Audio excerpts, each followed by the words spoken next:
This lesson, we're going to be graphing rational functions. And so we are going to tie together the two things we've done already, which is finding all the x and y intercepts, your vertical and horizontal asymptotes, and your holes in domain and range.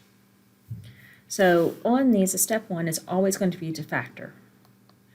And so we're going to look at this and identify, is there anything that can factor? And so on this equation, f of x equals 1 divided by negative 3x minus 12. There is something that's in common in the bottom, so I can factor that. So f of x equals 1 divided by, I can factor out a negative 3 from both pieces, so negative 3 times x plus 4. And by starting off with factoring, it helps us identify, is there anything that can reduce? And in this problem, there was nothing that can reduce. The next thing it's going to help us identify is what our vertical asymptotes or our x-intercepts are. So to find your vertical asymptotes, you set your denominator equal to 0 and solve. And so we're going to set negative 3 times x minus 4 equal to 0, and we're going to solve that equation. And so when we solve this, that means we're going to break the two things that are products and set them equal to 0. This one can never be true, so I don't have to worry about it. On this one, we need to solve, so we're going to add 4 to both sides. And so we find out that our vertical asymptote is at positive 4. There were nothing that would cancel, so there was none on the holes. And there was nothing in my numerator I could set equal to 0, so there are no x-intercepts. Now let's find the next piece of information that we can find. And let's go ahead and find your y-intercept. To find your y-intercept, that's when you replace 0 in for x. And it really doesn't matter which one you start off with, if you want to start with a factored one or if you want to go to the original. I'm going to go to the original in this one. So 1 divided by negative 3 times 0 minus 12. And so 1 divided by 3 times 0 is 0, minus 12 is negative 12, which is the same thing as me saying negative 1/12. So my y-intercept is at 0, comma, negative 1/12. And so I'm going to go ahead and plot that. That's just below the origin. And so now we need to find out what is our horizontal asymptote. And so horizontal asymptote, I need to look back at the original problem. Look at my highest power in the numerator and our highest power in the denominator. The highest power is in the denominator. So that means that it's going to be a horizontal asymptote in this case, not slant, and that it's y equals 0. And so I'm going to come over here to my graph, and I am going to plot the line of y equals 0. Oops, wrong color.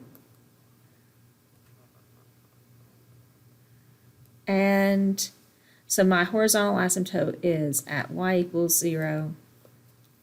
My vertical asymptote was x equals positive 4.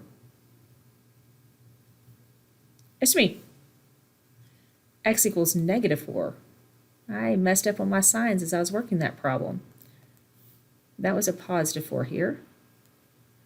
And so that was a negative 4. So x equals negative 4.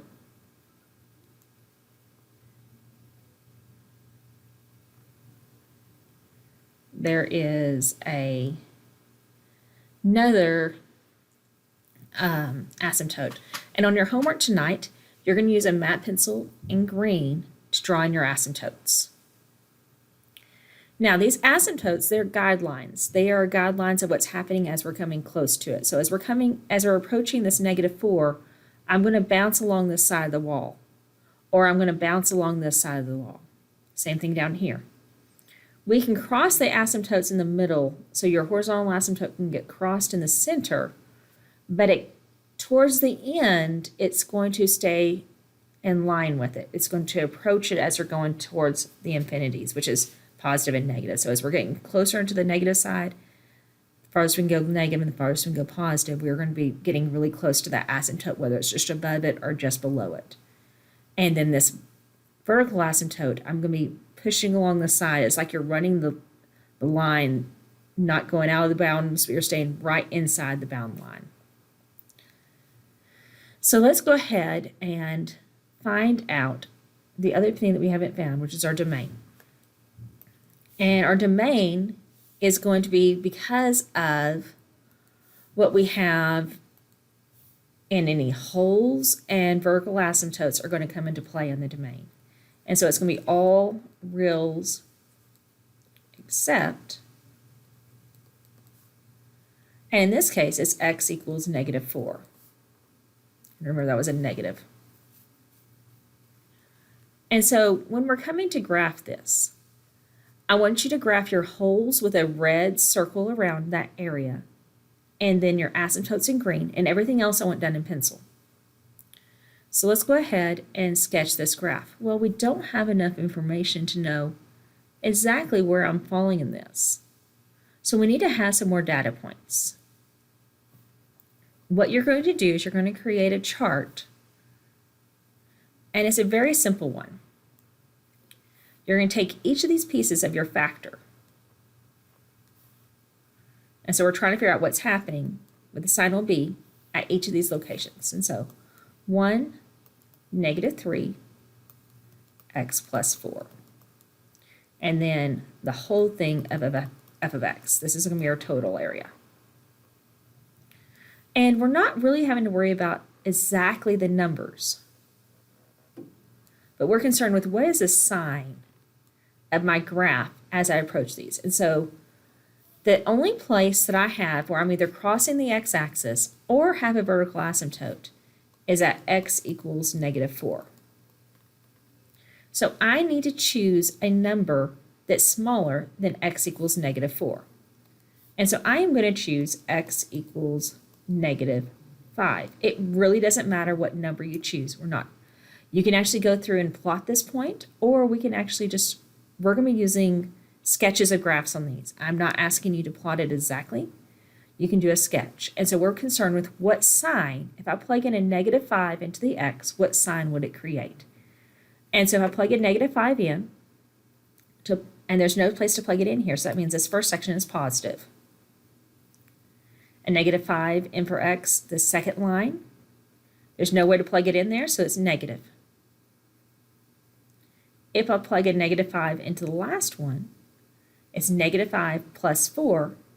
That's going to be a negative sign. And so if I look at the process on this, all the things that are separating is either multiplication or division.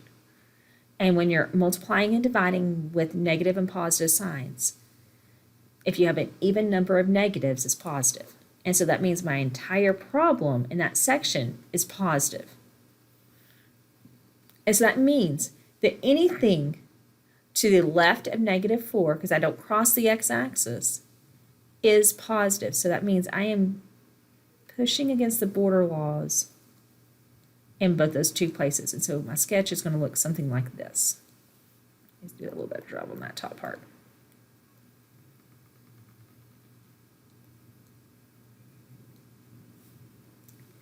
I do not expect you to plot exact points.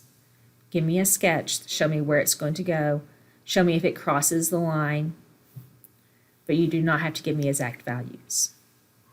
So now we're going to look at something to the right of -4. So choose a number that's easy for you to plug in. Let's choose x equals 1. That's the right of -4. So when I plug a 1 in, well, the first two, there's nothing to plug in, so it's just a sign of what that section is.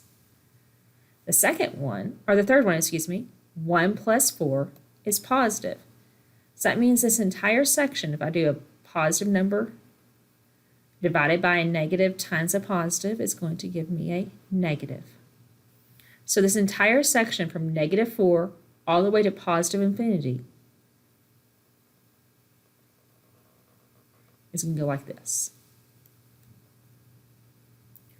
And so as long as you have no slant asymptotes, your graphs are going to look something along these lines. You can have it more curved here if you need to. You can actually come in and curve that if you want more. I don't expect you to have exact same graphs as what's happening on there, but you need to have the key features. So you needed to plot the y-intercept. You'll need to plot the hole. You'll need to see the behavior as it's going towards the asymptotes. So let's look at another one. And so on this one, step 1 is we need to factor it. And so to factor it, I will use my box to help me factor the denominator. X squared, -4. But two things multiplied to give me -4x squared, that add to give me 3x. That's a positive 4x and a negative x. And so that gives me x minus 1, x plus 4. And so that's my two things that multiply to give that. And so let's go ahead and rewrite this.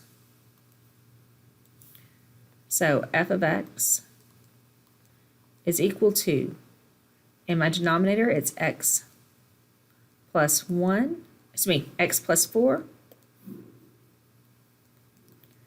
x minus 1.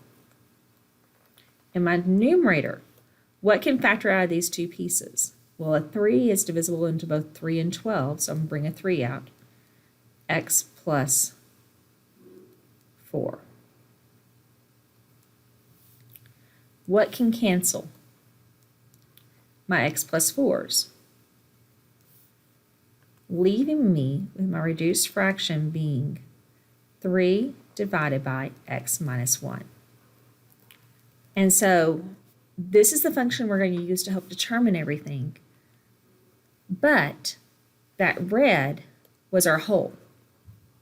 So let's figure out what's happening at our hole. Where is our hole located? It is when that we canceled is set equal to 0. So the x value is -4. We need to find out the y value by plugging that back into the equation. And so I'm going to plug it into the equation. So I'm going to find out what's happening at -4.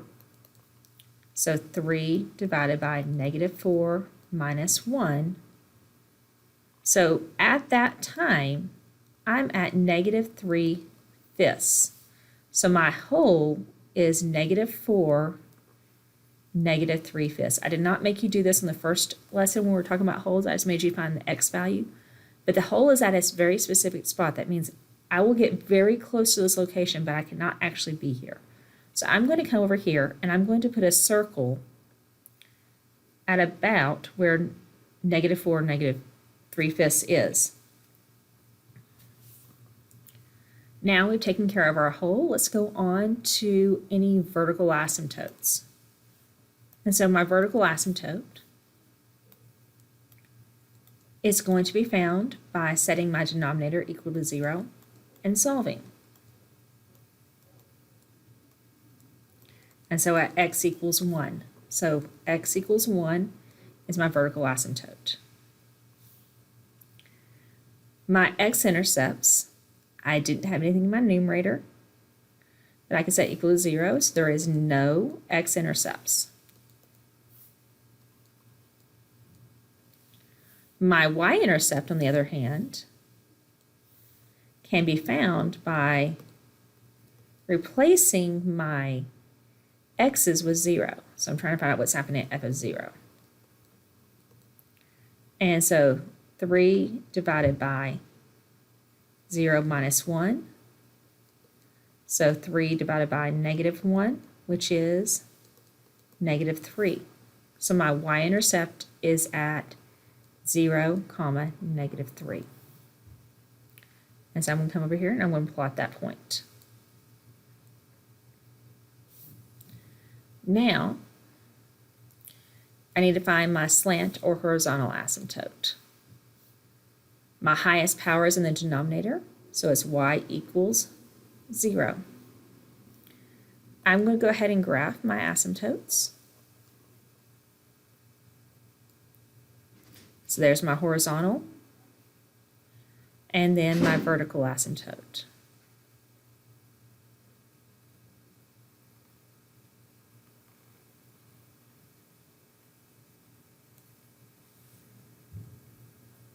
And so again, these are my border walls. These are where I'm getting close to but not crossing. So let's go ahead and identify my domain. My domain is all reals except, now this time I have a whole and a vertical asymptote. So except for when it's negative, x is -4 or x is 1. So let's go ahead and graph it. And I'm going to be looking at using that table again to help me determine my pieces. And so my breaking points when I'm looking at my table are any x-intercepts and any vertical asymptotes. And so I'm going to use my reduced function whenever I'm doing this. And so I have at 3, and then I have the x minus 1, and then I have the entire f of x function. Those are my 3 sections I'm looking at. And so my points that I have only that vertical asymptote at x equals 1. So I need to choose a number between that's smaller than 1. I'm just going to choose -1. You can choose any x value that's smaller than 1. So if I plug a -1 in, well, at 3 there's nothing I can plug it into, so it's just positive. At x minus 1, so -1 minus 1 is going to be negative. A positive divided by a negative gives us a negative. So this entire section, you can kind of see that idea is already portrayed because we have that y-intercept in there, and we also have that hole that gives us that clue. And remember, as you're approaching these asymptotes, you're kind of going along the line. You're going like you're running against that wall. You're being pushed into that border as you're coming along. And the same thing against this wall. You're running against that border wall. You're not crossing it, but you're running as close to it as you can. Next one we're going to be doing is we're going to find a value larger than x equals 1. So choose any number you have that's bigger than that. Choose numbers that make it simple for you. So when we plug in the 2, there's nothing to plug in here. 2 minus 1 is positive, so we put a plus here. Positive times a positive is positive. So in this section, we need to stay positive. So if we're staying positive, we're going to be coming along these lines. So as you're approaching those vertical asymptotes, see how you're going either up or down as you're approaching them. As you're approaching the horizontal asymptotes, you're running left or right along them. You're either going to be just above the line or just below the line.